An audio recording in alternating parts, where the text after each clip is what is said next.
Shalom familia, gracias por acompañarnos en un estudio más aquí en la Biblia en su contexto.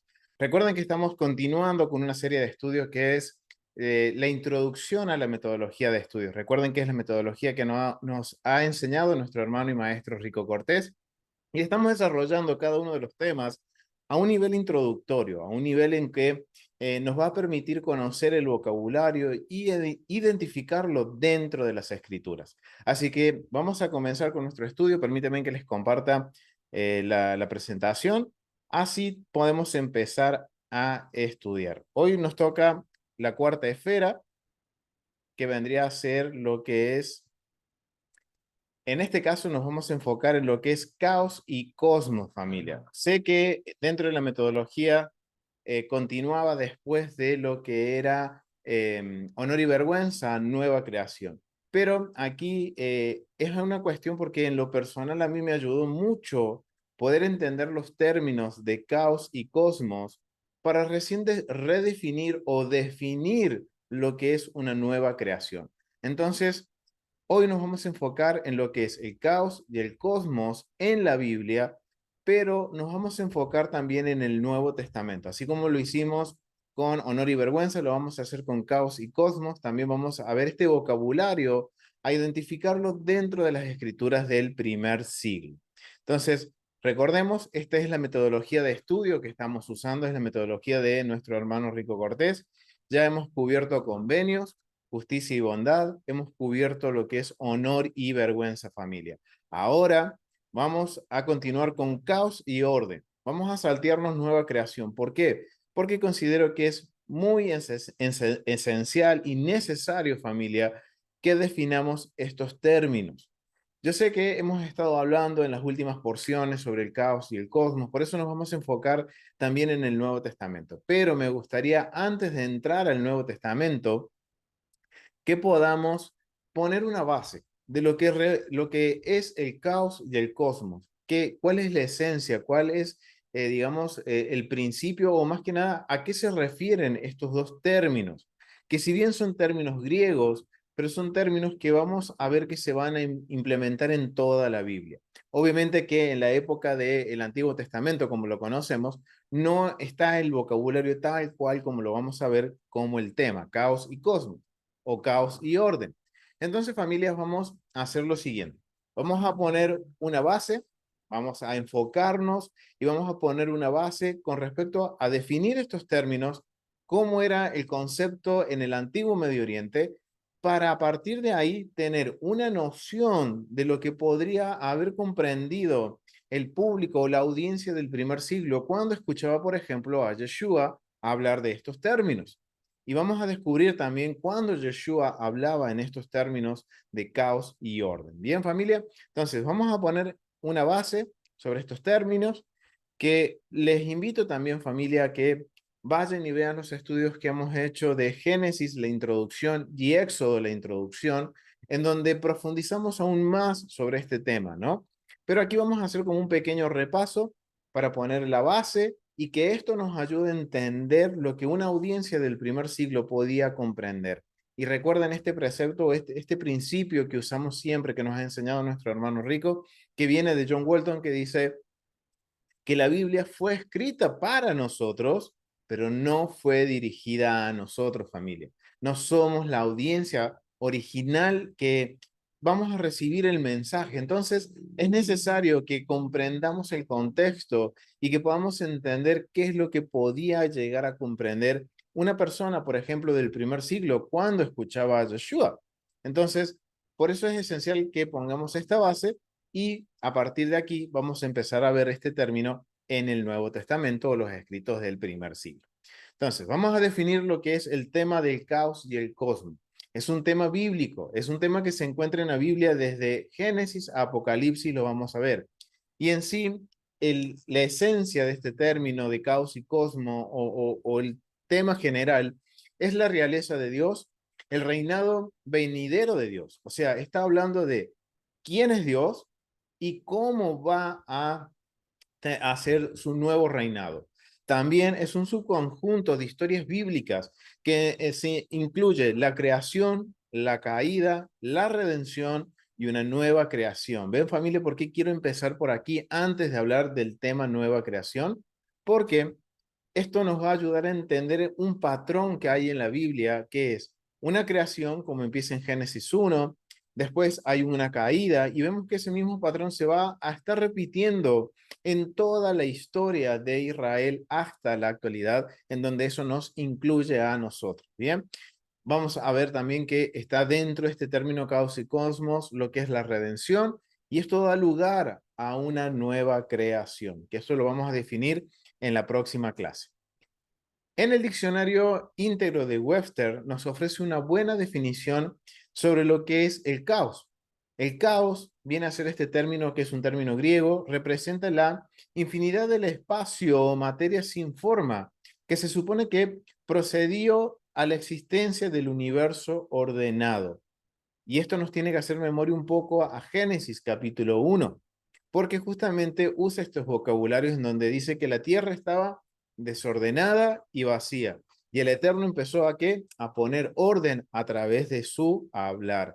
Entonces, vemos que la definición va muy de la mano y ya podemos ir identificando algunos textos que nos van a ayudar a comprender sobre este tema. Bien, entonces, familias, vemos que el caos es lo que es algo sin orden, es un universo desordenado que precede al orden.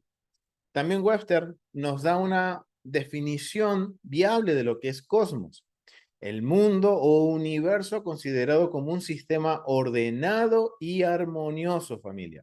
Esto nos quiere decir que el caos, el orden, perdón, es como la creación perfecta. Bien, es la voluntad perfecta del Eterno. Entonces, aquí nos va a dar una noción ahora de lo que, cómo se va a ver esto dentro de la Biblia, ¿bien? Y siempre va a estar esto de caos y cosmos relacionado con nueva creación. ¿Por qué? Porque para que haya una nueva creación es necesario que haya un caos y se pase a un orden. Comenzando con estas definiciones bastante generales sobre lo que es caos y cosmos, algo, recuerden, esto es algo introductorio, no nos vamos a poner muy académicos, sino que es básicamente que podamos comprender los términos y poder ver ahora estos términos dentro de las escrituras y que cuando estemos leyendo esto salte a nuestros ojos y ahora poder comprender el mensaje que, por ejemplo, Yeshua, Pedro, Pablo en el primer siglo quisieron darle a los primeros creyentes en el Mesías Yeshua, ¿bien? O sea, entender la esencia de ese mensaje. Entonces vemos que aquí tenemos una definición bastante general, una bastante introductoria, y podemos agregar la forma más específica de caos y cosmos a medida que avanzamos a través de las escrituras, desde Génesis 1 hasta Apocalipsis 22. O sea que vamos a ver que desde Génesis 1 hasta Apocalipsis capítulo 22, vamos a ver que este tema va a estar presente y es como que Génesis y Apocalipsis son como dos sujetalibros, que en el medio hay pequeñas historias de lo que es creación, caída, redención y dan lugar a una nueva creación. Son micro historias o micro sucesos que hay entre Génesis y Apocalipsis que nos van a dar ahora la visión general o macro de lo que es una nueva creación. Por eso es esencial que entendamos estos términos, ¿bien? Y si nosotros vamos, por ejemplo, a Génesis, capítulo 1, vamos a ver qué nos dice. En el principio creó Dios los cielos y la tierra estaba ¿qué? Desordenada y vacía, y las tinieblas estaban sobre la faz de los abismos, y el Espíritu de Dios se movía sobre la faz de las aguas. Miren, familia, aquí nos está dando a entender que la tierra había estado en un punto que seguro había una creación, pero por alguna consecuencia terminó desordenada y vacía, en tinieblas. Miren, todos estos vocabularios están relacionados con el caos y tengamos presente este vocabulario que está en Génesis capítulo 1, porque va a ser muy usado dentro del contexto del primer siglo, familia. Entonces vemos aquí que la Biblia empieza con esta frase de que la tierra estaba desordenada y vacía. Ahora vamos a ir a Apocalipsis capítulo 21. Vamos a ir al final del libro. Apocalipsis capítulo 21, el versículo 1, justamente. Miren lo que dice Juan. Vi un cielo nuevo y una tierra nueva, porque el cielo primero y la primera tierra pasaron, el mar ya no existe más. Wow. O sea, vemos que hay como un parámetro, hay como una especie de conexión entre Génesis y el libro de Apocalipsis. Y cuando nosotros terminamos de leer el libro de Apocalipsis, es como que es un rompecabezas que se empieza a completar y se une Apocalipsis con Génesis y tenemos la historia completa de la voluntad del Eterno. Y esto lo vamos a ver en la próxima clase familia en Nueva Creación. Pero vamos a ver que si nosotros terminamos Apocalipsis capítulo 22 y leemos juntamente a Génesis capítulo 1, vamos a ver que la historia tiene una figura macro. Tenemos una figura, una mega foto de lo que es la voluntad del Eterno, lo que Él quiso desde el principio. Y ahora nosotros somos parte, gracias a Yeshua. Pero vemos cómo ahora este tema empieza a ser un tema que va a estar presente. Obviamente, si nosotros no conocemos el vocabulario de lo que es caos y cosmos, o no conocemos la perspectiva de lo que era la cosmovisión del antiguo Medio Oriente, estos términos entran en la visión de lo que era el mundo para el antiguo Medio Oriente. Recuerden que en el Medio Oriente, las naciones que rodeaban a Israel tenían una percepción de la vida muy distinta a la que el Eterno pretende que su pueblo tenga, ¿bien? Y esto es bien esencial porque para entender esto tenemos que entender en su contexto del antiguo Medio Oriente el término caos y cosmos. Debemos entender que el tema bíblico, porque ahora vemos que es un tema bíblico que está dentro de la Biblia y que está presente desde Génesis a Apocalipsis, contra el trasfondo más amplio del mundo antiguo. ¿Por qué? Porque también en el mundo antiguo se tenía una percepción de lo que era el caos y el cosmos. O sea, era la percepción de la vida.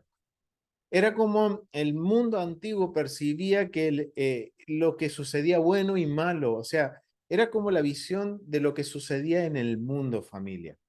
En el caos, en el que el caos, perdón, estaba asociado con el mar. Por ejemplo, para el antiguo Medio Oriente, el mar, las aguas, los monstruos marinos, todas estas cosas que estaban relacionadas con el agua principalmente, o monstruos, eran relacionados con el caos. ¿Qué representa el caos para el antiguo Medio Oriente? El inframundo, familia.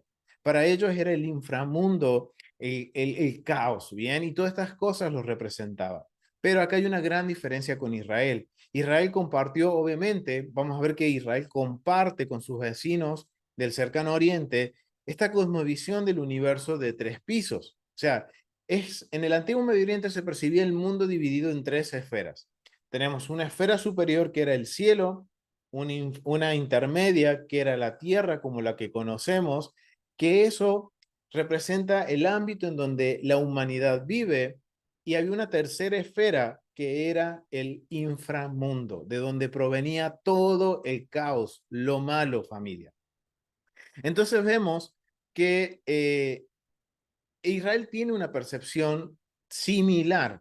Y aquí vamos a empezar a marcar diferencias entre lo que es la cosmovisión del antiguo Medio Oriente y lo que es la cosmovisión o cómo debe ser la cosmovisión de acuerdo a las escrituras, familia. Miren lo que dice John Day. Explica lo siguiente: todos los pasajes del Antiguo Testamento que hablan del control de Dios sobre el mar en el momento de la creación presuponen naturalmente la visión arcaica del mundo compartida por los antiguos israelitas junto con otros pueblos del antiguo cercano oriente, de que tanto sobre el inframundo abovedado del cielo y debajo de la tierra hay un mar cósmico. Miren lo que dice, hay un mar cósmico. O sea, estamos hablando de que acá estamos entendiendo la perspectiva de lo que es para el antiguo Medio Oriente, lo que es el cosmos. Ellos decían, pensaban que en el cielo habitaban los dioses buenos, los dioses que eran, que traían bendición a la nación, y que por debajo de la esfera de la humanidad existía algo que se llamaba el inframundo. Y ahí habitaban estos dioses que traían el caos, el juicio, las enfermedades y que atacaban a la humanidad. También tenemos que entender que la humanidad, dentro de la perspectiva de lo que es el antiguo Medio Oriente, fue creada ¿para qué? Para ser esclavos de los dioses. Y acá entra la gran diferencia con lo que es la perspectiva de la cosmovisión de Israel. Porque la perspectiva de la cosmovisión de Israel tiene que ser de acuerdo a lo que es básicamente la Torah, lo que el Eterno nos enseña en su palabra. Bien, entonces aquí tenemos una pequeña introducción de cómo era la perspectiva del mundo para los vecinos de Israel. ¿Quiénes eran? Los babilónicos, los asirios, los mesopotámicos, los sumerios, los hititas, y que seguro me han escuchado hablar mucho de ellos, pero es porque tenemos que entender el contexto en el que Israel estaba sumergido para poder entender el mensaje de la Biblia. ¿Por qué? Porque vamos a ver que en este tema del caos y el cosmos en la escritura tiene muchas similitudes con el antiguo Medio Oriente. Cuando nosotros empezamos a ver, por ejemplo, la creación, de acuerdo a como lo relata Génesis capítulo 1, y leemos escritos, o en este caso serían, sí, escritos de lo que era el antiguo Medio Oriente, como por ejemplo la épica babilónica de Numa Elish, vamos a ver que hay vocabulario muy similar entre lo que es Génesis 1 y lo que dice Emuna Elish. Emuna Elish, para simplificarlo, la historia de la creación épica de Babilonia dice lo siguiente, que el dios principal de Babilonia, Marduk, crea el cielo y la tierra, cuando Marduk lucha contra los dioses del océano Timat. O sea, aquí vemos que lo que recién veíamos de lo que era la perspectiva del antiguo Medio Oriente. Miren lo que pensaban cómo fue la creación los babilónicos. Hay un dios que se llama Marduk, que es el dios de la creación, que creó el cielo y la tierra. Pero dice también que cómo lo creó, a través de una lucha cósmica, se podría decir, entre el dios bueno, que es Marduk, y el dios malo, que es Tiamat, que viene del inframundo. Y vemos que el océano, todo lo que tiene que ver con espejos de agua, ríos, para el antiguo Medio Oriente está relacionado con lo que es el inframundo. Aquí vemos un ejemplo, y si nosotros analizamos Génesis, vemos que el vocabulario es muy similar, solo que acá hay una gran diferencia. Cuando leemos Génesis, no vamos a ver una lucha entre dioses, sino que es un único Dios a través de su palabra que empieza a dar orden, a darle función a la creación.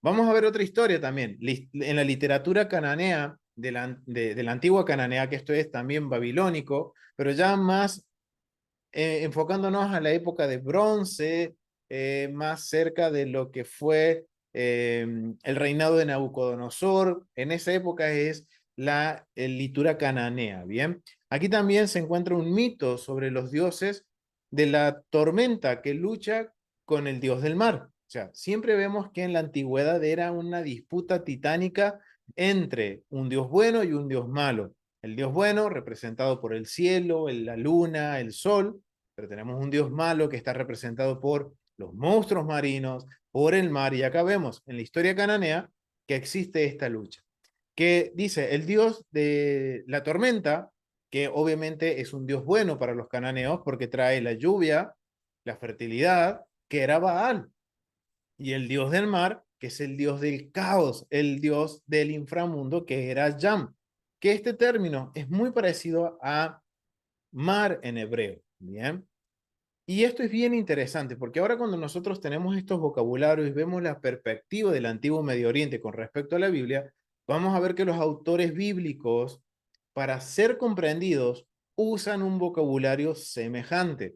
Vamos a ver que muchos autores bíblicos van a hablar de el mar, van a hablar de Leviatán, que era un monstruo marino, van a hablar también de Rahab, van a hablar de distintos digamos, de la mitología. ¿Por qué? Porque básicamente lo que cree el antiguo Medio Oriente son mitos, fábulas, familia. Pero los autores bíblicos tienen que recurrir a este vocabulario para que ellos puedan transmitir el mensaje. Recuerden que hay una cultura que rodea a los autores y esta cultura entendía estos vocabularios. Entonces, ¿cuál es la mejor forma de transmitir este contenido o este mensaje? Conozco la cultura, uso su vocabulario y entonces ahí puedo dar mi mensaje. Es lo mismo que hizo Pablo. Él usó mucho vocabulario de la cultura romana. ¿Para qué? Para poder dar el mensaje de la redención a través de Yeshua. Y esto pasa hasta el día de hoy, porque si hoy, por ejemplo, estamos hablando en español, vamos a poner el español. El español tiene distintos, de acuerdo a cada país, a cada región se habla distinto. Entonces, ¿qué sucede? Si yo no conozco la cultura, por ejemplo, voy a poner un ejemplo. Voy a usar Colombia. Sé que hay hermanos de Colombia. Y miren este ejemplo tan sencillo, familia. Por esto es necesario que entendamos que tenemos que estudiar el contexto de la Biblia. Por ejemplo, en Colombia no es lo mismo decir me voy a tomar un tinto que decirlo aquí en Argentina. En Colombia, el tinto es el café negro. Entonces, si yo me voy a Colombia, estoy hablando con un colombiano y que ese colombiano no conoce mi cultura o yo no conozco la cultura y yo estoy viendo que hay dos amigos colombianos, dos hermanos, vamos a poner, que son de Colombia, están hablando y ellos dicen, che, mañana nos vamos a ir a juntar a tomar un tinto. Yo como argentino, ¿qué voy a pensar? ¿Saben cuál es la mentalidad de un argentino o qué entendemos con el tinto? Que estamos por ir a tomar un vino. Nos vamos a ir a tomar un vino rojo, un red wine, para los que viven en Estados Unidos, eh, un vino rojo. Pero miren, hablamos español. Nos separan entre Argentina y Colombia 7.000 kilómetros, pero miren la diferencia cultural, familia. Porque no es lo mismo tomarse un tinto en Colombia que es ir y tomar un café negro, que aquí en Argentina ir y tomar un tinto es ir, voy a tomarme una copa de vino. Y es una forma también no muy elegante, sino que es una forma muy informal de hablar de personas entre mucha confianza, decir, che, te invito a tomar un tinto, te invito a tomar un vino. ¿Ven la diferencia? Igual sucede que si nos vamos a otro lugar, por ejemplo, aquí en Argentina tenemos muy cerca lo que es Brasil. Y Brasil no habla español, habla portugués. Pero si yo no conozco el idioma y la cultura, también voy a pasar momentos vergonzosos. ¿Por qué? Porque, por ejemplo, para nosotros, en el español, para tomar agua, ¿qué usamos? Un vaso. ¿Saben cuando vamos a Brasil y nosotros pedimos un vaso? ¿Saben a dónde nos envían? Al baño, familia. ¿Por qué? Porque vaso para ellos en portugués es inodoro. Entonces, miren cómo cambia.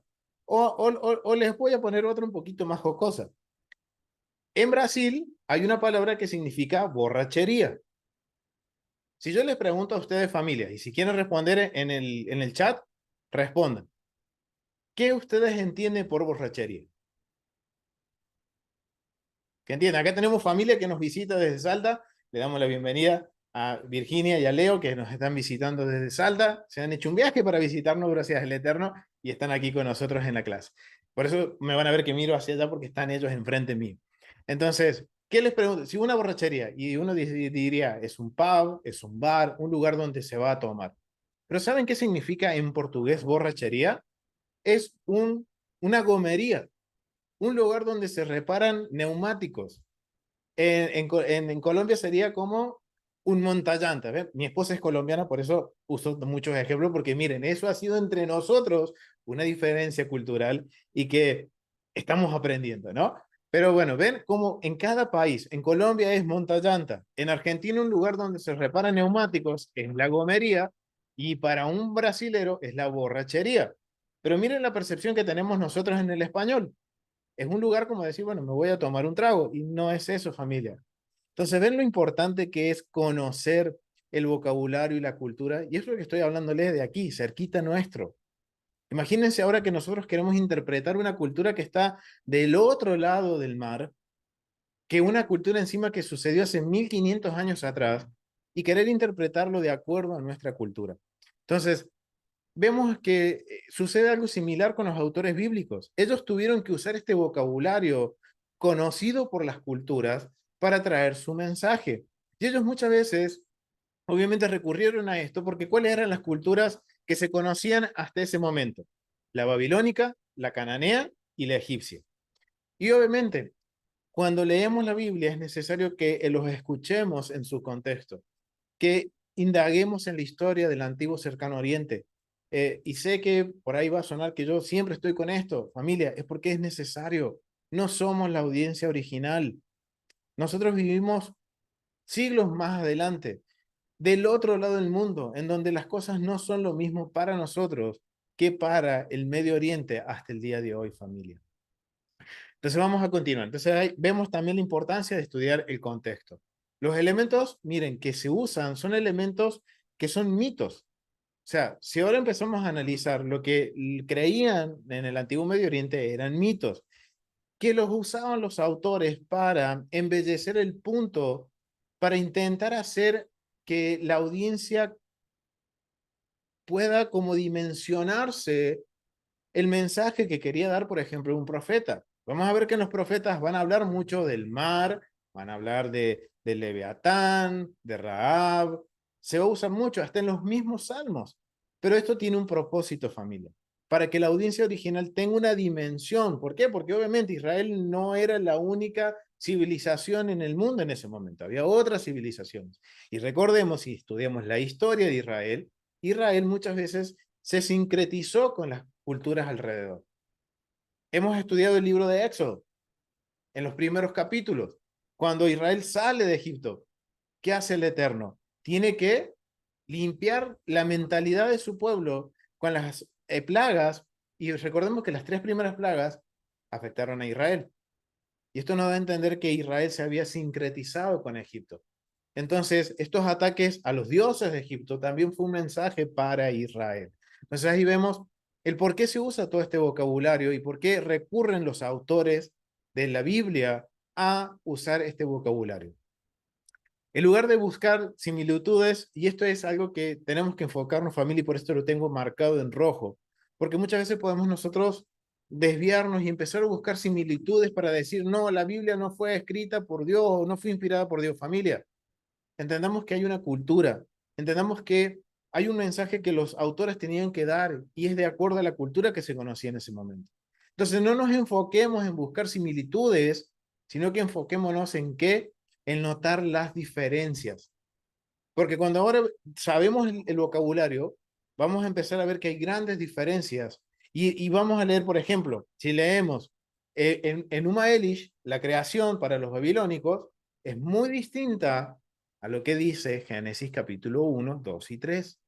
El vocabulario es similar, pero la historia, la esencia de la historia es distinta. Miren lo que menciona Nahum Sarna, que es un erudito, un comentarista bíblico. Obviamente estoy usando el recurso del caos al cosmos en la nueva creación, que es un recurso que nos ha recomendado nuestro hermano Rico.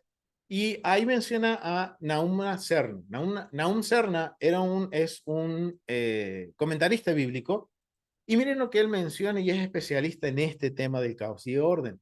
Nahum Serna ha planteado la relación entre las referencias bíblicas al caos y los de los mitos. La referencia parece ser fragmentos de lo que alguna vez fue una epopeya sobre el Dios de la creación y las fuerzas amotinadas del caos primitivo al comienzo del proceso, del proceso cosmogónico. O sea, Sarna entiende como comentarista bíblico, y él está entendiendo esto, que hay una gran diferencia. El vocabulario es similar, pero hay una gran diferencia en este proceso de creación cosmogónico. O sea, cosmogónico está referido a la percepción del mundo para un israelita y para el antiguo Medio Oriente, en donde los rebeldes se denomina de diversas formas. O sea, lo que era en contra de la creación se conocía como Rahab, Leviatán, monstruos marinos, dragón, que en el hebreo es Tanim o Tanim, cuando es plural, mar, que es Yam, o en el plural Yamim, ríos, y serpientes esquiva o serpiente astuta. Vamos a ver que cuando se habla de serpiente también está relacionado con lo que es el caos, ¿bien? Ya que yo quiero, familia, que me acompañen al libro de Job, porque no sé si en algún momento han considerado que el libro de Job tiene contenido de lo que es caos y cosmos. Vamos a Job, vamos a ir un poquito más arriba, vamos al libro de Job, al capítulo 7, capítulo 7, versículo 12. Y vamos a ver que en Job está muy presente este vocabulario. Miren lo que dice en el versículo 12. Aquí sabemos que Job está hablando con el Eterno, está planteando su situación. Y miren, dice, yo soy el mar o un monstruo marino para que me pongas guarda.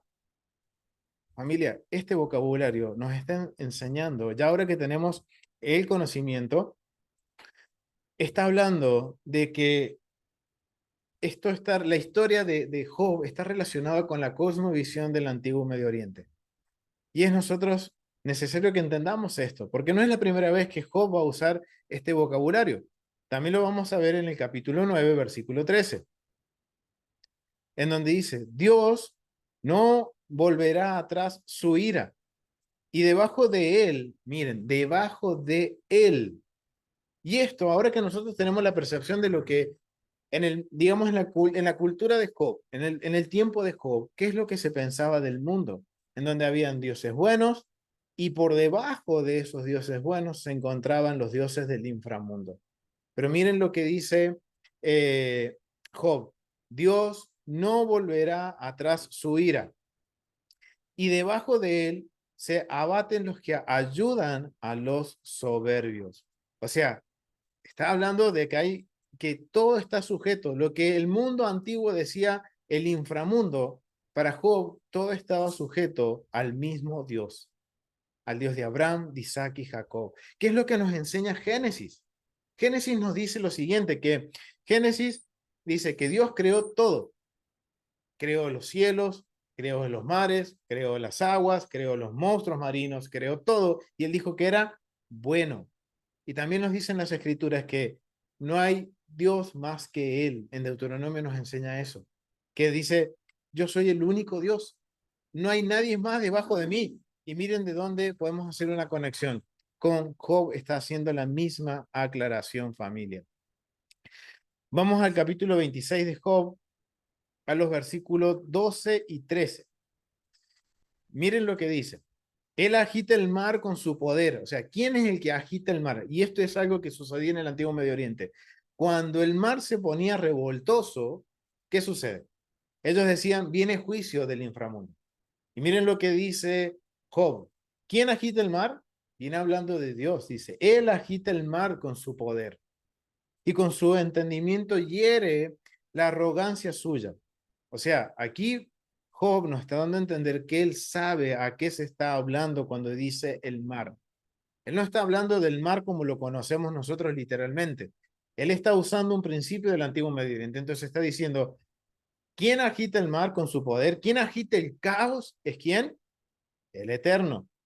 Y con su entendimiento hiere al arrogante suyo. Su espíritu adorna los cielos. ¿Y quién es para el inframundo el Dios de los cielos? Los dioses buenos. En este caso, por ejemplo, para los babilónicos era Marduk, el dios de la creación. Un musulmano, perdón, crea la serpiente tortuosa. Y estos vocabularios nos vamos a dar cuenta que aquí hay una gran diferencia con lo que es el antiguo Medio Oriente, familia. Porque el mar, los cielos y la serpiente están representando estas tres esferas en las cuales el mundo antiguo creía que se veía el mundo. Y miren lo que dice Job, palabras sabias, que no hay un Dios más que el creador, que todo está sujeto al mar, el mar está sujeto a él. Eh, su espíritu es quien adorna los cielos, o sea, él es el que adorna, hay un solo Dios, no es que hay un Dios que adorna los cielos y después tenemos un Dios en el inframundo que agita los mares, no. Y miren cómo cierra, dice, él crea la serpiente tortuosa. Y la serpiente tortuosa también es sinónimo de caos, familia. Entonces yo les invito a que lean el libro de Job, teniendo en mente esto de lo que es el caos y el cosmos, porque está muy presente en el libro de Job, familia. Otro comentarista, que es Bernard Anderson, explica lo siguiente. En general, las religiones de los vecinos de Israel estaban ligadas a la esfera de la naturaleza. Y si estudiamos lo que sucedía en el antiguo Medio Oriente, vamos a ver que ellos adoraban mucho a qué? Al sol, la luna. Vamos a los egipcios porque estamos estudiando el libro de Éxodo. ¿Qué estudiaban? ¿Qué adoraban? ¿Las ranas? el cocodrilo, a- al río Nilo. ¿Qué más, familia? Habían como 1000 dioses en Egipto. O sea, bichito que se movía, lo adoraban. Entonces vemos que acá hay una gran diferencia con lo que es la perspectiva de la palabra con respecto a al caos y el cosmos. Entonces, miren lo que dice Brandon. Dice que en las culturas que estaban rodeando a Israel, ellos se basaban en la esfera de la naturaleza, adoraban eso, donde los ritmos cíclicos eran determinados para la existencia del hombre. Pero Israel se separa de las religiones del Antiguo Oriente al declarar que la historia es el área de significado último, precisamente porque Dios ha elegido darse a conocer en los acontecimientos históricos y llamar a los hombres a participar en su propósito histórico. Poco confuso, ¿no? Lo que está diciendo aquí Brennar es que Israel tiene una perspectiva distinta al antiguo Medio Oriente. ¿Cuál es la perspectiva? La perspectiva es que el Eterno le ha dado la posibilidad de Israel a ser parte de la historia de la creación. Recuerden Génesis 1, 2 y 3. ¿Qué creó el Eterno el sexto día? La humanidad. Después del sexto día, también crea al hombre, o sea, a la humanidad. Nos pone a Adán y Eva como representación de la humanidad. Crea la humanidad y nos da una función. ¿Y cuál es nuestra función? Administrar la creación del Eterno, ¿ven?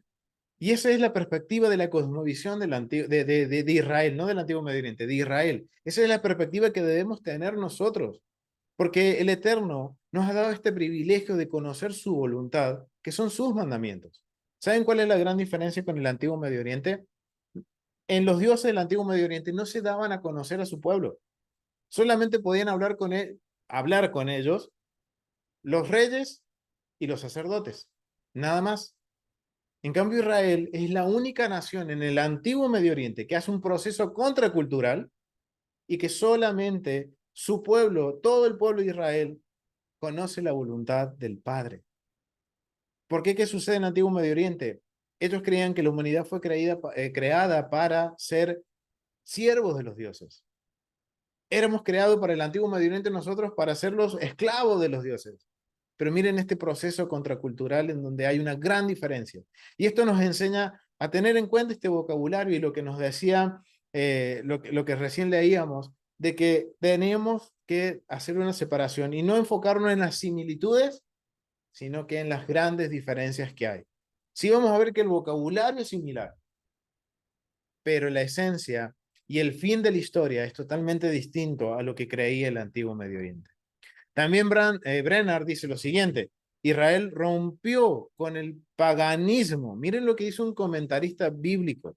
Al entender esto de caos y cosmos, se da cuenta de que Israel rompe con el paganismo, o sea, con las creencias a los falsos dioses, y su visión mística de la realidad en un punto crucial. La naturaleza no es el reino de lo divino, sino que el Dios que Israel adora es el Señor de la naturaleza, pero no es el alma de la naturaleza.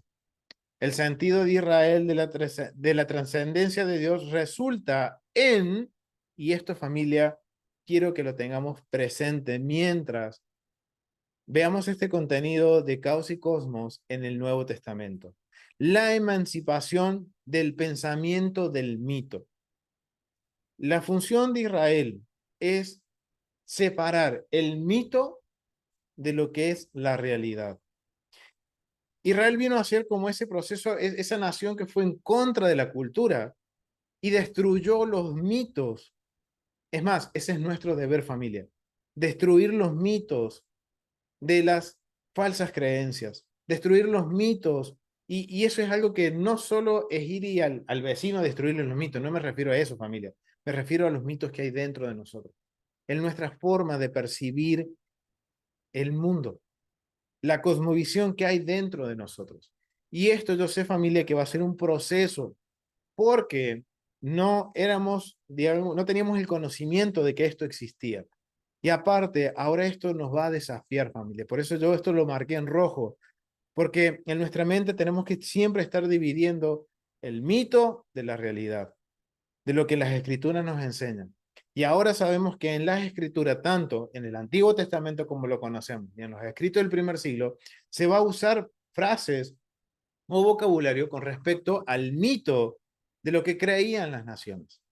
Entonces, ahora teniendo esto en mente, y obviamente familia, no me crean, no me crean, valídenlo todo familia. Yo les presento la información y sé que hay cosas que quizás a la primera, y porque sé que hay personas nuevas en el grupo que están hoy presentes, como también las personas que van a ver posteriormente el video, personas que quizás es la primera vez que esto son confrontados con esta información o son enfrentados a esta información. Entonces, familia, yo sé que quizás hay cosas que quizás lo que vamos a ver va a diferir mucho con lo que vamos a, o lo que hemos creído o creemos realmente con respecto a la perspectiva del mundo, de acuerdo a la Biblia. Entonces, por eso tengan en mente esta frase. Israel tiene la función de ¿qué? De emancipar del pensamiento, o sea, separar, quitar de su pensamiento el mito familiar. Porque esto nos va a ayudar a entender el mensaje. Ahora ya sabemos que es necesario que aprendamos el vocabulario, qué es lo que ocurría culturalmente, para ahora sí entender el mensaje. Y ahora sí, vamos a entrar al tema del caos en el Nuevo Testamento. En el Nuevo Testamento se usa, usa algunas de estas mismas palabras para caos, pero se enfoca especialmente en el contraste entre la oscuridad, que es scots, y luz, que es voz, y varios sinónimos. O sea, no lo vamos a ver tan, o sea, vamos a ver un vocabulario muy presente en el Nuevo Testamento y seguro ahora empiezan a salir esos versículos que Yeshua es la luz del mundo y que vino a vencer las tinieblas. Familia, ¿está hablando de qué? De caos y cosmos. En el mundo greco-romano, lo que era la oscuridad estaba relacionado al caos y lo que era la luz estaba relacionado al orden. Pero acá hay una gran diferencia. Para el mundo greco-romano, la luz era traída por el César, era traída por el emperador. Entonces, ahora vamos a empezar a ver este vocabulario. Vamos a ir al capítulo 8 de Juan. Vamos a usar la Biblia, vamos a ver bastantes versículos. Vamos a ir a Juan capítulo 8, versículo 12. Y este seguro es uno de los versículos que se les vino a la mente rápido. Perdón, capítulo 8, versículo 12. Estaba en el capítulo 12. Dice, otra vez Yeshua les habló diciendo, yo soy la luz del mundo. El que me sigue no andará en tinieblas, sino que tendrá la luz de la vida. Ahora, Yeshua está usando este vocabulario de que, ¿quién es la luz del orden? El orden perfecto. ¿Qué es el cosmos? ¿Quién es? Yeshua. Él es el orden. Y dice, quien anda en su orden no andará en el caos. Miren, y esto, empecemos a cambiar estos vocabularios ahora que ya sabemos. Dice, yo soy el orden del mundo. El que me sigue no andará en caos. Y esto, familia, nos tiene que hacer que hagamos una introspección hacia nosotros mismos y cómo están nuestros caminos. ¿Están en orden o están en caos? Sino que tendrán la luz, o sea, tendrán el orden de la vida. Miren lo que dice ahí en capítulo 8, pero también vamos a ver en capítulo 9, versículo 5. Capítulo 9, entre tanto que estoy en el mundo, dice, luz soy del mundo, está hablando Yeshua. O sea, Él, mientras esté en el mundo, y aún Él está entre nosotros, Él es el orden del mundo. O sea que esto nos está dando a entender cuál es la función también de Yeshua. Su función es que traernos orden. Bien, entonces ahí estamos viendo que ahora cuando vemos lo que es luz y tinieblas, está referido al caos y al cosmos, al orden y al caos, al desorden. Otros elementos nuevos, estos son otros elementos nuevos, es que la creación, miren, ahora esto va a cambiar la perspectiva, porque si ahora nosotros sabemos que Génesis habla del caos y el cosmos, como Dios trae orden, y ahora vemos que Yeshua está diciendo, yo soy el orden del mundo, ahora la creación empieza a tener, recuerden que estoy leyendo de un recurso cristiano, dice cristológicamente. Empieza a tener una vista a través del Mesías de lo que es la creación. Y nosotros sabemos que el Mesías, Yeshua, era preexistente en la creación. Él estaba en la creación. Es más, se atribuye que él fue uno de los que, no es uno, sino que el que creó a través de la ordenanza del Padre. Pero vemos que ahora entendemos que Yeshua, cuando está hablando de que Él es la luz y que no vamos a andar en tinieblas, está asociando esto directamente con la creación del mundo. Y recordemos que Él también representa a la palabra viva de Dios. Entonces, no es solo el hacedor de la primera creación, entonces podemos entender que Yeshua no es el hacedor de la primera creación únicamente, sino que hoy está rota. Recuerden cómo se rompió la primera creación, por la desobediencia de Adán y Eva. Después vemos que un nuevo, y esto es un patrón, familia, que vamos a ver en las escrituras de Génesis. Siempre el Eterno quiere traer un orden. ¿Y quiénes son los que nos dedicamos a traer el desorden? Familia, somos nosotros. Lo vemos en la historia de Israel. Conocemos la historia. Por favor, no cometamos los mismos errores. Entonces ahora vemos que Yeshua no él solo fue el creador de la primera creación. No, digamos que no solo estuvo ahí en la primera creación, que ahora está rota, sino que también él es el hacedor de la nueva creación venidera. Y eso es lo que Yeshua está transmitiendo cuando él dice, yo soy la luz y ustedes no están en tinieblas y ustedes me siguen. Él va a traer orden a nuestras vidas, familia.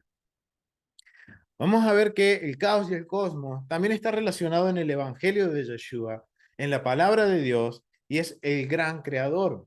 Cuando nosotros vamos en Génesis, en Juan capítulo 1, hace eco de Génesis capítulo 1, porque en Génesis capítulo 1 dice en el principio, pero Juan también alude a las 10 veces que Dios dijo en Génesis 1 al llamar a Jesús la palabra o Yeshua, la palabra por medio del cual fueron hechos todas estas cosas. ¿Por qué? Porque cuando nosotros vemos el texto hebreo, no lo tengo aquí, pero cuando vemos el texto hebreo de Génesis 1, cada vez que dice que Dios creó, vamos a ver que va a aparecer dos letritas antes de crear, Aleph Tav, el principio y el fin. Está hablando de que Yeshua estaba implícito en la creación. Y Juan conoce esto y nos está dando a entender, y está dando a entender que Yeshua estuvo en la creación. Y por eso Juan comienza haciendo este paralelismo entre Génesis capítulo 1 y Juan capítulo 1, en donde vemos que hace este paralelismo, en donde Yeshua es la palabra por el medio que fueron hechas todas las cosas. Y Juan dice, en el principio era el verbo y el verbo estaba con Dios y el verbo era Dios. Él estaba en el principio con Dios. Todas las cosas por él fueron hechas y sin él nada de lo que ha sido hecho fue hecho. Y ahí tenemos la primera evidencia de que Yeshua era preexistente a la creación y de que ahora él tiene otra función. Él cuando estuvo ahora con nosotros tiene una nueva función, que es que restaurar esa creación que por culpa nuestra, por culpa de la maldad de la humanidad, entró en caos. Bien, y eso lo vamos a ver en Juan capítulo 1, del versículo 1 al 3. Otro tema que vamos a ver dentro del Nuevo Testamento es, y este es algo que quizás aquí vamos a ir a Juan, vamos a Juan capítulo 3 y vamos a leer el versículo 16 al 17. Juan capítulo 3, versículo 17, 16 al 17. ¿Por qué? Porque miren, en estos versículos está implícito el caos y el cosmos. Lo vamos a leer y yo les voy a preguntar qué entienden cuando leemos esto.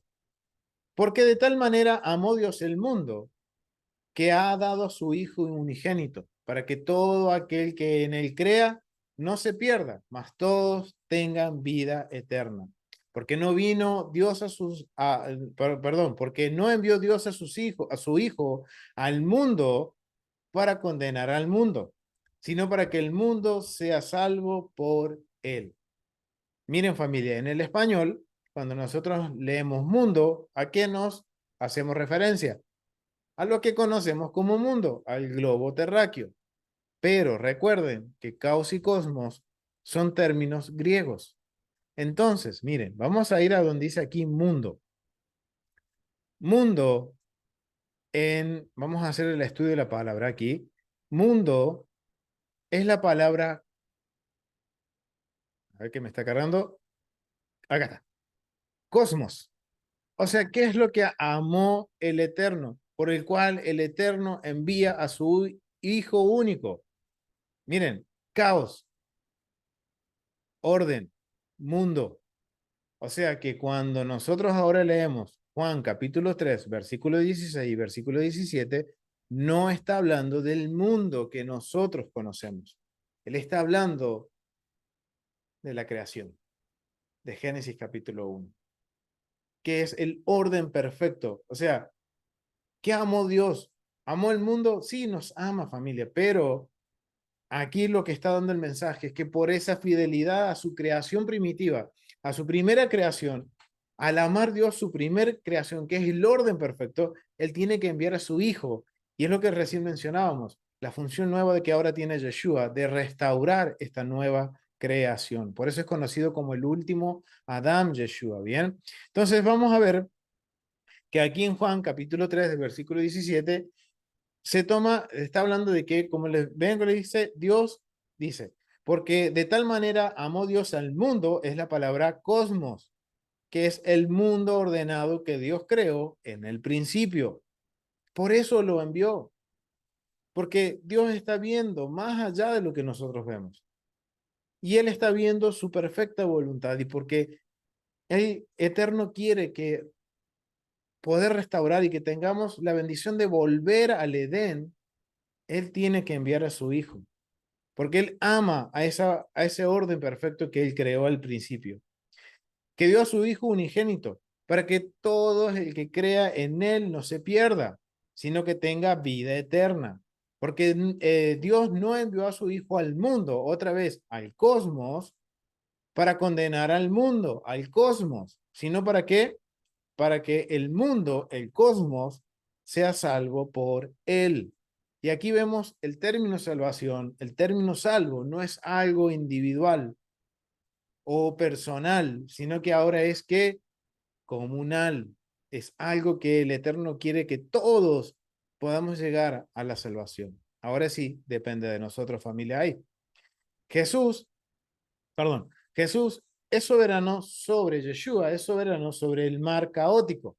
Y aquí empezamos a ver algunas cositas que están relacionadas con el contexto del Antiguo Medio Oriente.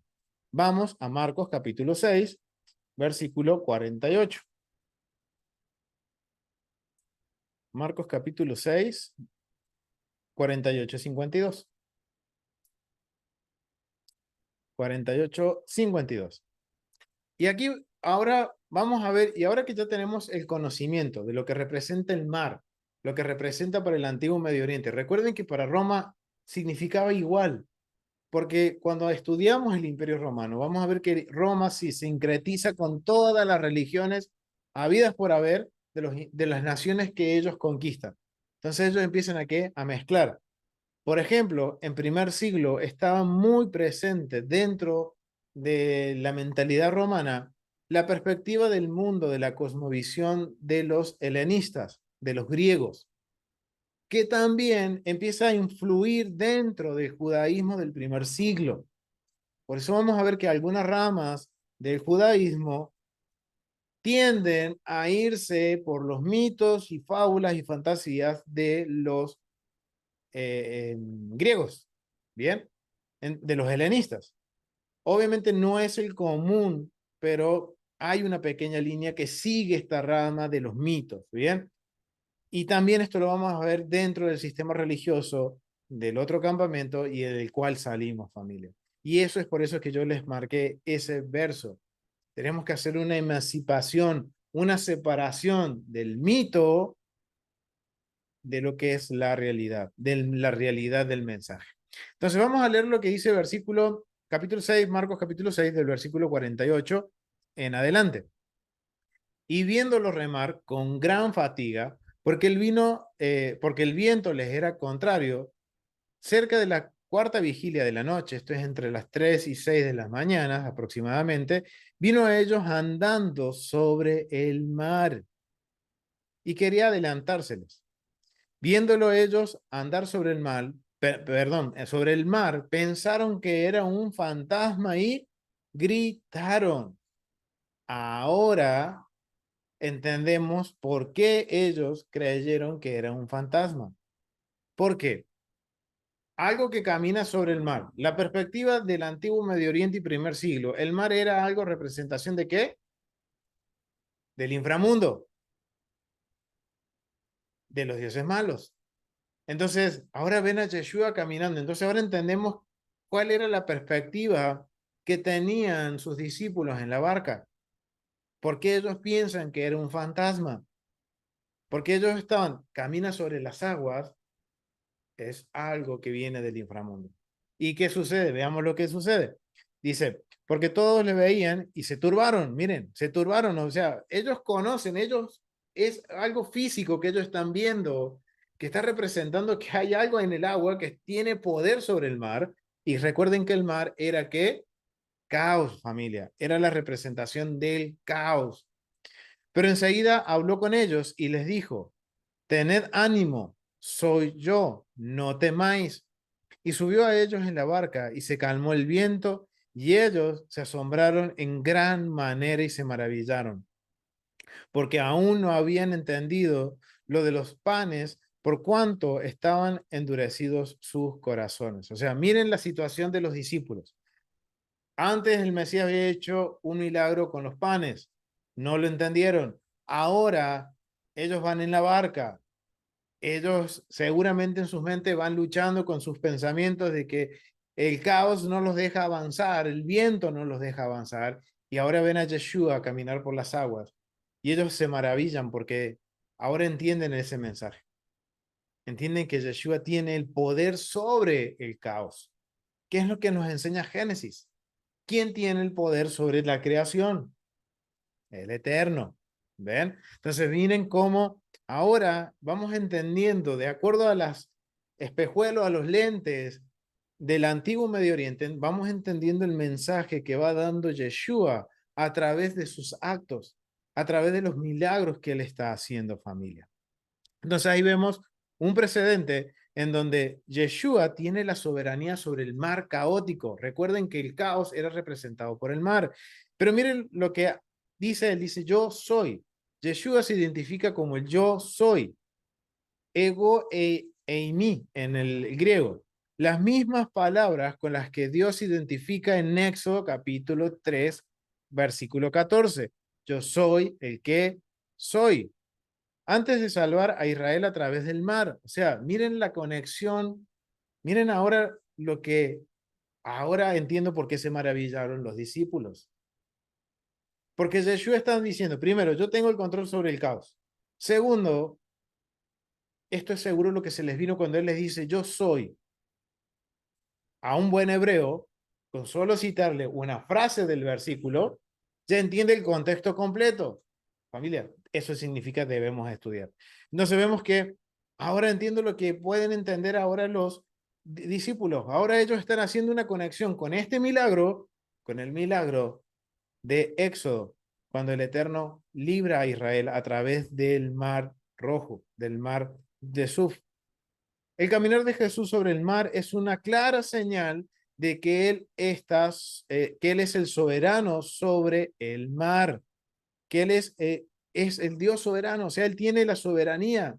Él es, recordemos, es el Hijo del Padre. Yeshua también reprende al viento y calma el mar. Vamos a Marcos capítulo 14 y vemos que no es la primera vez que Yeshua hace lo mismo. Vamos a Marcos capítulo 4 versículo 38 al 41.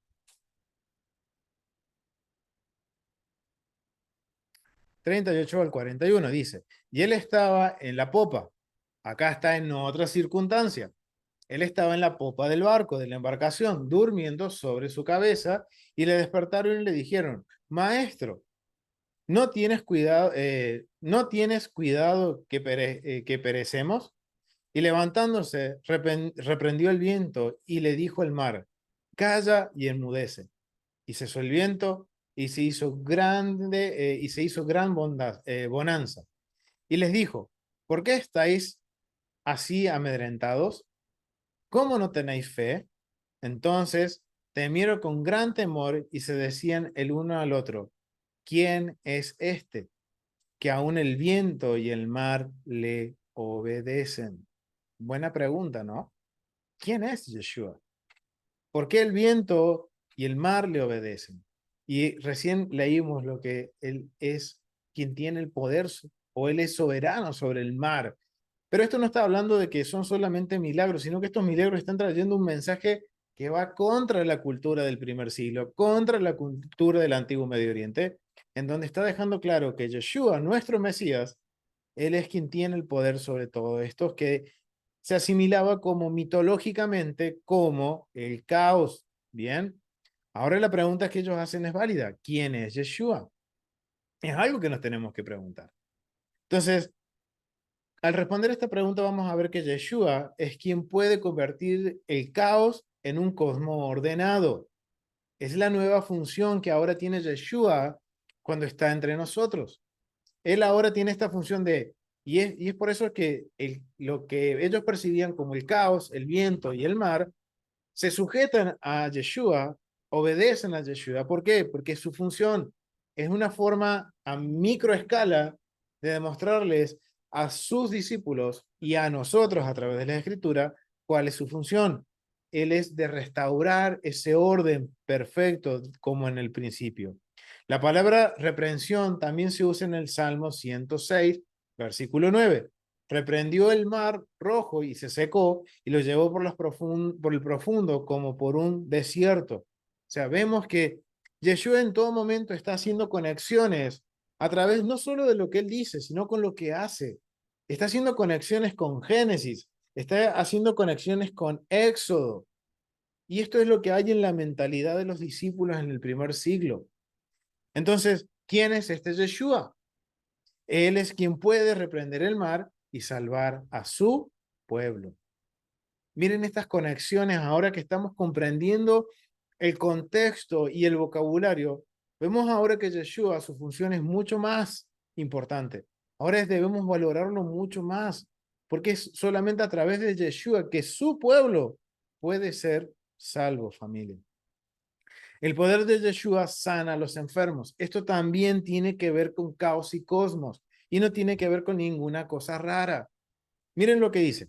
Como hemos visto, la enfermedad y la muerte, vamos a ver que dentro de lo que es el mundo grecorromano y el mundo helenista, la enfermedad y la muerte eran como considerados parte del caos, eran consecuencias del inframundo que resulta de la caída del pecado. O sea, vamos a ver que muchas enfermedades, y esto nos tiene que llamar mucho la atención, porque cuando Yeshua sana, ¿qué dice posteriormente? No peques más. ¿Por qué? Porque esto estaba asociado con el caos. La enfermedad en el primer siglo estaban y la muerte asociado con el caos. Y era a causa del pecado. Obviamente, para un griego era porque había transgredido la voluntad de sus dioses. Pero para un hebreo es porque había transgredido ¿qué? Los mandamientos, el pacto del Eterno. Yeshua vence este caos al restaurar la salud de muchas personas enfermas. Él, cuando vemos, y vamos a ver que hay un vocabulario que cuando los narradores plantean, dicen que son espíritus inmundos. ¿Saben qué, familia? Esto es algo muy similar a lo que pasaba en el antiguo Medio Oriente. Es un vocabulario. No quiere decir que realmente existan esas cosas, familia, sino que vamos a ver que Yeshua después, y voy a cerrar con unos versículos que nos van a dar a entender cuál debe ser nuestra cosmovisión del antiguo, de la cosmovisión del vocabulario que se usa en el Nuevo Testamento y que hoy se aplica a nuestras vidas. Pero estamos viendo que Yeshua siempre, cuando da un milagro de sanidad, siempre es no peque más. ¿Por qué? Porque Yeshua nos está diciendo, si ahora conocemos el vocabulario, esa persona ha estado enferma por culpa de qué? Por culpa de haber transgredido el pacto. Por eso Yeshua le dice, no peques más. Lucas informa sobre personas que venían a oírlo y se sanaban, eran sanados de sus enfermedades. Vamos a Lucas capítulo 6 para tener mayor contexto. Lucas capítulo 6, versículo 18 y 19. Creo que eran eso. Sí, 18 y 19. Y vamos a leer del 17, dice, descendió con ellos y se detuvo en el lugar, en un lugar lleno, en compañía de sus discípulos y de una gran multitud de gente de toda Judea, de Jerusalén, de la costa de Tiro y de Sidón, que habían venido para oírle, para ser sanados de sus enfermedades. Y los que habían sido atormentados de espíritus inmundos eran sanados. O sea, esto, familia, cuando dice atormentados por espíritus inmundos, esto tiene que ver con la perspectiva de lo que recién les mencionaba. Recuerden que en ese momento no habían avances médicos como el día de hoy, que hoy nosotros podemos decir, bueno, esta enfermedad vino por esto, por una mala alimentación, por un problema genético, por una razón, por otra, hay una consecuencia de la enfermedad. Que si profundizamos más y nos vamos a dar cuenta porque en algún momento transgredimos el convenio o no teníamos el conocimiento que debíamos estar en convenio con el Eterno y vienen estas consecuencias que son las enfermedades. Algo similar parecía en primer siglo.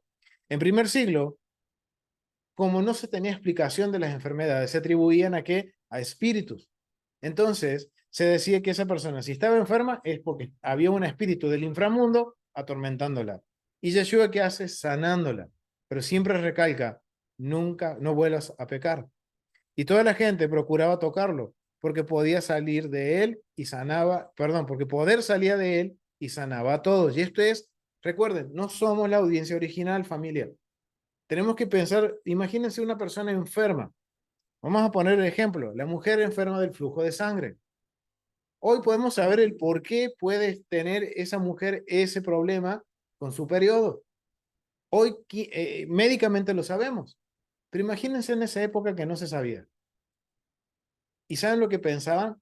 En el mundo del primer siglo se pensaba que una mujer cuando te padecía esa enfermedad era porque los dioses del inframundo la estaban atacando. Era inmunda porque los dioses las estaban atacando. Y Yeshua nos muestra algo contracultural. Y cuando leemos la Torah también vemos que esto del flujo era algo natural. Era considerado una enfermedad, sí, que el Eterno no nos dice el por qué, pero nos da todo un protocolo para que la mujer se sienta cómoda, guarda la dignidad de la mujer en ese periodo. Entonces, ahora esto cambia, empieza a cambiar y Yeshua tiene esa función, a enseñarnos, a traernos la luz, como dice, como recién leímos al principio, Él es la luz del mundo. Él viene a traernos claridad, a vivir una vida conforme a las escrituras, sin tener que estar preocupándonos por los mitos que hemos aprendido. Entonces, vemos que aquí Yeshua está haciendo sanidades. Entonces, esto de lo que es las enfermedades en primer siglo estaban asociadas con el caos y el cosmos. Si eras una persona sana, estabas en orden, pero si estabas enfermo es porque seguro algo hiciste y los dioses se enojaron contigo. Eso es lo que pensaban en primer siglo, familia. Algo muy parecido a lo que hoy sucede. Yeshua, y aquí ya con esto ya terminamos. Y aquí yo quiero volver al punto en que Yeshua es la luz del mundo. Porque esto es esencial para ahora nosotros comprender el mensaje de el Nuevo Testamento, las cartas del primer siglo. Porque no solo Yeshua lo va a decir, sino que vamos a ver que los evangelios van a dar testimonio de esto y que después también Pablo, de acuerdo a su vocabulario, también va a hacer eco de esto, de quién es Yeshua realmente. Y vamos a volver a responder esta pregunta, ¿quién es Yeshua realmente? En el principio Dios creó la luz para hacer retroceder a las tinieblas. ¿No dice eso Génesis? Vamos a buscarlo. Génesis 1. Vamos a ir a Génesis 1, versículo 3 y 4. Y dijo Dios, sea la luz, y fue la luz. Y vio Dios que la luz era bueno, y separó Dios la luz de las tinieblas. Miren lo que hizo. Ahora, recuerden lo que habíamos leído al principio cuando iniciamos con el Nuevo Testamento y el caos y el cosmos. ¿Qué hizo Yeshua? Dice, yo soy la luz del mundo y el que anda en mí no anda en qué? En tinieblas. En el Nuevo Testamento, en los escritos del primer siglo, Yeshua en su primera venida es representado como la luz que hace retroceder a la oscuridad, al caos, a un nivel microcósmico. O sea, esto es a un nivel personal. Yeshua en su primera venida, su función no fue traer un orden a nivel macro como nación, sino que ahora Yeshua nos está llamando a poner en orden nuestras vidas. Eso es lo que Yeshua hace. Por eso Yeshua es sinónimo de la Torah viviente. Él es la palabra viviente de Dios. ¿Por qué? Analicemos a Yeshua. Cuando él habla de los mandamientos, él los mandamientos los pone en una vara más alta, pone. Él nos enseña a vivir de acuerdo a la esencia del mandamiento, priorizando la pureza ritual, perdón, la pureza moral, sin dejar de lado obviamente la ritual, pero es más importante para Yeshua, para el Eterno, la pureza moral. Yeshua tiene esa función en su primera venida, de que ahora a través de él nosotros tener la posibilidad de retornar al pacto. Una vez que retornemos al pacto, él va a ser la luz que nos va a iluminar a través de los mandamientos de la Torah para traer qué? Luz, traer vida y apartarlos del caos de las tinieblas. Y es muy interesante que cuando vamos a Mateo capítulo 4, versículo 16, menciona algo muy similar a lo que dice Isaías en el capítulo 9. Vamos a seguir a Mateo, más abajo, ya no, más abajo, acá, Mateo. Mateo capítulo 4:16. Mateo 4:16. Y miren cómo lo presenta Mateo a Yeshua. Y él está citando a los profetas. Dice, el pueblo asentado en tinieblas vio gran luz, y a los asentados en región de sombra, de muerte, luz les resplandeció. Familia, eso está relacionado al caos y cosmos. Dice, el pueblo estaba asentado en tinieblas, en caos. Y si vemos la historia de Israel, siempre fue un proceso en que el Eterno quiso traer orden y Israel se dedicó a traer el caos. Hoy estamos viviendo en ese caos. Y por eso ahora viene una gran luz. ¿Y quién es esa gran luz? Yeshua. Él es Yeshua. Él es nuestra gran luz. ¿Qué tiene la función de la luz? De dejar expuesto el caos. Y ahora nosotros somos los que tenemos que traer orden, poner en orden. Y esto mismo lo dice en Isaías capítulo 9 del versículo 1 al 2, familia. O sea, vemos que los autores del primer siglo no solo están usando recursos literarios o narrativos de la mitología de lo que se creía en ese momento, sino que también están usando la Torá, el Pentateuco, los profetas y los escritos para traer un mensaje al pueblo del Eterno, a los hebreos. Bien, y acá vamos a ver que hay un paralelismo que indica que oscuridad y muerte son sinónimos. Cada uno se refiere al caos. ¿Cómo lo vamos a ver en Mateo capítulo 14, perdón, capítulo 4, versículo 17? Miren, dice, desde entonces comenzó Yeshua a predicar y a decir, arrepentidos porque el reino de los cielos se ha acercado. Ahora, definamos qué es reino de los cielos. Si Yeshua es la luz que trae orden, ¿cuál es el reino del cielo? ¿Qué entienden por el reino de los cielos?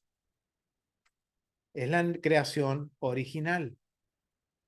Esa es la función de Yeshua, de llevarnos a cumplir y a tener la bendición de ser parte de la nueva creación, que lo vamos a definir la próxima clase, familia. No se olviden. Entonces vemos que Yeshua ahora tiene esta función.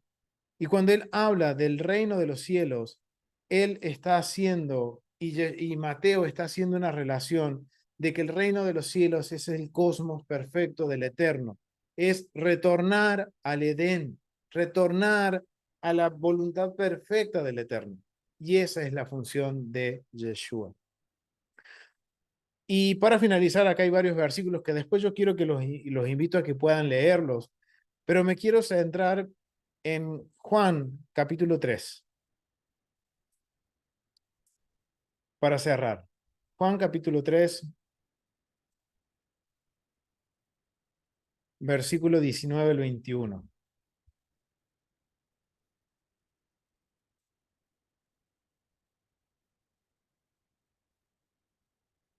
Capítulo 3, Lucas, Juan, perdón.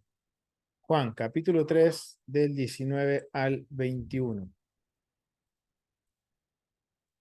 Vamos a leer, ya habíamos leído, vamos a leer del versículo 16 para mayor contexto. Porque de tal manera amó Dios al mundo, que ha dado a su Hijo unigénito, para que todo aquel que en él crea no se pierda, mas tenga vida eterna. Porque no envió Dios a su Hijo al mundo para condenar al mundo, sino para que el mundo, perdón, sea salvo por él.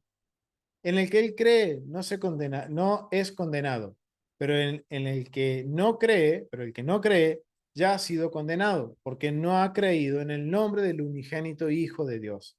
Y esta es la condenación, que la luz vino al mundo y los hombres, miren familia, estos versículos tienen que ser algo que tenemos que tener en todo momento en nuestra mente. Dice, y esta es la condenación, que la luz vino al mundo y los hombres amaron más las tinieblas que la luz, porque sus obras eran malas, porque todo aquel que hace lo malo aborrece la luz y no viene a la luz, para que sus obras no sean reprendidas. Mas el que practica la verdad viene a la luz para que sea manifiesto que sus obras son hechas en Dios. Y esto resume la cosmovisión que debemos tener nosotros de el mundo, familia. Hoy nosotros conocemos a Yeshua.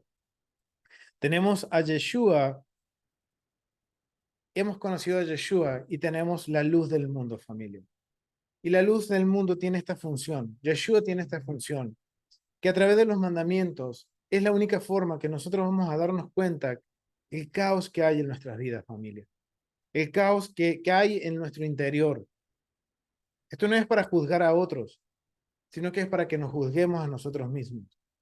Y Yeshua tiene esta función, familia, de que ahora nosotros conocemos a Yeshua, es la puerta por la que podemos volver al pacto, y ahora que estamos en pacto, el Eterno nos regala su Torah, sus instrucciones, sus mandamientos, con este objetivo, que ahora que mientras caminemos en los mandamientos, vamos a empezar a ver el caos que hay en nuestras vidas. Ahora nosotros tenemos dos caminos, familia. Voy a ser como esos hombres que dice ahí en Juan, que dice que prefirieron amar más al mundo y que porque la luz dejó expuestos sus caos, porque sus obras eran malas y no quisieron cambiar, regresaron a las tinieblas. O vamos a ser de los valientes que vamos a asumir las consecuencias de nuestro caos, pero vamos a corregir lo que está sucediendo. Eso es lo que Yeshua quiere a través de los mandamientos, familia. Y ahora podemos entender cómo esto del caos y el cosmos aplica en nuestra vida, familia. Y que esa guerra espiritual es con nosotros mismos, familia. Es con mi lado que quiere volver a las tinieblas y con mi lado que quiere ir hacia la luz. Familia, esto es como un papá, y siempre cuando hablo de esto, cuando un papá va a ordenar la pieza de sus hijos. Y sus hijos por ahí, ¿qué hacen? Yo era hijo y hacía lo mismo por ahí. De ir y me decían, anda a acomodar tu ropero, tu placar. Y bueno, sí, ma, allá voy. ¿Y qué hacíamos con mi hermano? Veníamos todos, así embutíamos todo en las puertas, cerramos y la pieza parecía limpia. Pero ahora venía la mamá, exactamente, acá tenemos una hermana que es mamá y dice, se te viene todo encima. Todo se viene encima. Ahora, como hijos, ¿qué nos queda hacer? O protestamos y nos vamos y nos hacemos los locos, o decimos, sí, ma, tenés razón, me pongo y ordeno mi caos y hago como la mamá quiere que haga. Familia, si esto aplica en lo físico, ¿cuánto más aplica con el eterno? Y esa es la función de Yeshua y los mandamientos, familia. Y que vemos que Yeshua y los mandamientos es algo que tienen que ir conjuntamente, familia. Porque nos van a permitir ver el caos en nuestra vida y nos va a dar las herramientas para corregir ese caos. Entonces, familia, los animo a que sigamos estudiando, familia. y que mientras más estudiemos, nos enfoquemos en los mandamientos. Y recuerden esto, emancipemos de nuestra mente, de nuestro corazón. Cuando dice la Biblia nuestro corazón, está hablando de nuestro cerebrito, familia, de nuestra mente. Emancipemos los mitos. ¿Por qué? Porque la humanidad somos expertos en escondernos detrás de los mitos y culpar a otros por el caos que hay en mi vida. Y Yeshua viene a iluminarnos con su luz y decirnos, hey, ese caos no es por culpa del inframundo, por culpa que estás fuera del pacto, estás fuera del convenio, estás fuera de justicia y bondad, estás fuera del honor, estás en vergüenza. Hay caos en tu vida. Y esto nos da el puntapié ahora para ir ya meditando en lo que representa una nueva creación, familia. Lo vamos a dejar hasta aquí. Vamos a continuar en nuestro próximo estudio, si Dios quiere, de acá a unos próximos días. Y nos vemos en este estudio de introducción de la metodología. Y si se quieren comunicar con nosotros, familia, al finalizar el video, está el mail de contacto para que ustedes, los que están viendo este video por diferido, puedan ser parte de los estudios. Así como nuestros hermanos son parte, ya sea que estén presenciales o vía Zoom, de estos estudios y poder hacer sus preguntas y poder aprender aún más. Así que lo dejamos hasta aquí, familia. Nos vemos en el próximo estudio. Shalom, bendiciones.